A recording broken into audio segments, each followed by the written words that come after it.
We are just 24 hours away from the 2026 World Cup. This year, we have the USA, Mexico, and Canada as the host nation. But I want to know, does hosting the World Cup actually give you an advantage? Ask anyone and they'll say yes. Of course it does. You're playing at home. But here's the thing. Of the last 10 World Cups since 1986, only one team went on to win it all. So does hosting the tournament actually help you or not? I'm Francisco, and this is the Football Neutral YouTube channel where I'll be uploading videos about football from every angle, every story, and every culture. So let's go find out. Let's start off with the 1998 World Cup in France. And this is the clearest example of home advantage working exactly as it should, because they won the whole damn thing. The pressure on France was enormous. This was their tournament to lose. It was their moment, their entire country watching them. And that kind of way usually cracks a team, but for France, it didn't. Instead, they used it as a shield, and they had players like Zidane, Deschamps, Thuram. They had a squad with a clear identity and a clear tactical plan. They didn't get distracted from all the noise. The bigger the moment got, the more locked in they became. They ended up beating Brazil 3-0 in the final, and France proved that hosting can be the difference between having a good tournament and a winning one. And if you think you need a massive football culture to make that home advantage work, then watch what happens next. Real quick, if you're looking to buy real vintage jerseys for any club or nation, then I've got a link for you down below in the description. It will take you to the best vintage football shirt shop on the internet. So go ahead and click the link and check it out, and let's get back into the video. So in 1994, the home advantage actually worked for the USA. At the time, the country had no professional football league established. Football was barely on the radar for Americans, and yet on home soil, they finished second in their group, made it to the round of 16, only to lose to Brazil 1-0. For a nation that had zero football infrastructure, that's home advantage doing exactly what it's supposed to do. The USA has come a long way since then. The MLS has launched. There's youth academies that have been built up. The culture has started to shift. And 1994 was that spark that started all of it. But what happens when you take that same underdog energy and apply it to a team that's already dangerous? Germany, 2006. This is one of the most underrated host nations stories in World Cup history. Going into that tournament, Germany hadn't won a major trophy since the Euros in 1996, and at the time in 2006, the economy was struggling, the football was poor, and expectations were low going into that tournament. So that lower pressure that Germany squad felt actually freed them up completely. That squad played with a lot of energy. Their team was mixed of experienced players and emerging talent. They had players like Klose, Podolski, and Schweinsteiger, and they used their home crowd as fuel rather than being crushed by it. In the end, they made it all the way to the semifinals, finishing third in the 2006 World Cup. So even though they didn't win the tournament, they used hosting as a reset for themselves. It was a chance to rebuild their national identity and remind the world of what German football is capable of doing. The home crowd wasn't demanding a trophy. They just wanted to see effort from their team, and Germany definitely delivered. But not every host nation gets to play with that kind of freedom. Sometimes the weight of expectation can be suffocating, and it changes everything. But let's look at 2014 when Brazil hosted the World Cup. This proved that home advantage is real, but it has its limits. The crowd was behind them in every single game. The atmosphere was intense, and it worked. It pushed a squad that had real weaknesses all the way to the semifinals. And honestly, I think without that home support, they probably wouldn't have made it so far. So that's why I think home advantage has its limits, because home advantage could only get a team so far. For Brazil, they had Neymar, who got injured in quarterfinals, and Thiago Silva was suspended for that semifinal game. And in the end, the support of the 75,000 fans really meant nothing. The quality just wasn't there with that Brazil squad that year. And if we all remember the result of that semifinal, a 7-1 loss to Germany. So I would say home advantage did do most of the legwork for Brazil in 2014, but in the end, the squad just couldn't finish it out. But Brazil weren't the only elite nation to fall short on home soil. So this time, the home advantage actually hurt the host nation. So in 1990, Italy was the host nation, and honestly, I think home advantage hurt them. And they really didn't have a bad tournament, but they really should have won it all. They had one of the best squads at that tournament. They had players like Maldini, Baresi, Schillaci, a team that was built to win. And in this tournament, they were amazing. They cruised right through the group stage, and they made it all the way to the semifinals, only to lose to Argentina on penalties. They ended up taking third place on home soil with that squad, and if you really think about it, it's not really a success story. It's a missed opportunity that probably still stings Italy to this very day. But not every host nation carries the burden of expectation. Sometimes the opposite is true, and that changes everything.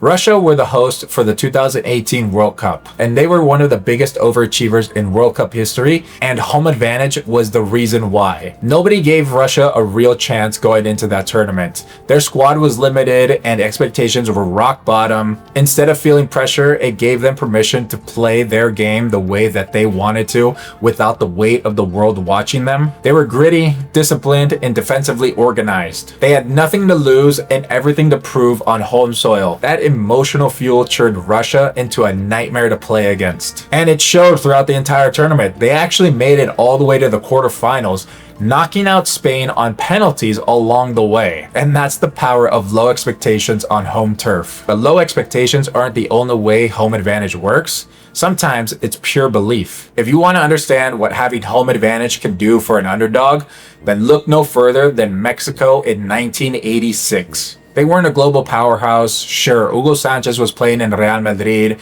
but nobody was calling them the favorites. But from the moment the tournament started, every stadium in the country was electric. And you could tell the Mexico squad fed off every moment of it. They played with a confidence that only comes when you have the entire nation behind you. They actually ended up winning their group and made it all the way to the quarterfinals, only to lose to West Germany on penalties. And for this squad, who probably had no business getting that far in the tournament, that's when home advantage could do something remarkable. It didn't just lift that Mexico team, it transformed them. And to this day, it remains the best World Cup performance in Mexican history. But home advantage doesn't always show up in the same way. Sometimes it splits. Two host nations in the same tournament tell completely different stories. So in 2002, Japan and South Korea were the first co-host nations in World Cup history. So for Japan, they did exactly what you would expect from a well-disciplined and organized side. They made it out of their group stage and exited out in the round of 16. It was a respectable performance by them, and home advantage gave them that stability and composure that they needed. On the other hand, you have South Korea with a completely different tournament run. This team knocked out Italy and Spain, two of the most decorated footballing nations in history, eliminated by a co-host nation. They made it all the way to the semifinals, playing in front of some of the most electric atmospheres the World Cup has ever seen. But to get to the semifinals, were there some questionable refereeing decisions along the way? Probably, yeah. We can just say that the referees felt a bit generous to the host nation. And regardless of those referee decisions, I still think home advantage played a huge part for South Korea in 2002. But sometimes home advantage can only take you so far, no matter how much the crowd believes. So in 2010, no host nation has carried more weight than South Africa, because they weren't just hosting the World Cup for themselves, they were hosting it for an entire continent. They're the first African nation to ever do it. And if you remember that World Cup, then you remember the vuvuzelas, that noise, the energy. Every person that walked into a South African stadium felt it. The atmosphere was unlike anything we have seen in a World Cup before. But here's what most people forget. South Africa actually beat France in the group stage. They also drew to Mexico, and they still didn't advance. They ended up third place in their group and made history again, becoming the first host nation in World Cup history to be eliminated while the tournament was still being played in their own country. So home advantage did kind of help them, but it also failed them. It couldn't save a squad that wasn't good enough. The atmosphere was there, the pride was there, but at the end of the day, the quality on the pitch wasn't. And then there's the case where no amount of preparation or investment can make up for a lack of quality. So in 2022, Qatar had every resource imaginable going into that World Cup, and it still wasn't enough for them. Qatar spent an estimated amount of $300 billion preparing for this tournament, more than every previous World Cup combined. They built out new stadiums, they had new infrastructure, everything money could buy, but when the game started, none of that mattered. That team ended up losing in the opening game and were eliminated in the group stage, which made Qatar the second host nation ever to not make it out of the group stage. So for them, home advantage couldn't fix a squad that wasn't good enough, and no amount of investment can change that either. So does having home advantage actually help in the World Cup? In my opinion, it does, but it can only work with what's already there. When the squad has quality, home advantage just pushes them further. And when it doesn't, no crowd in the world can save them. So what does this tell us for 2026?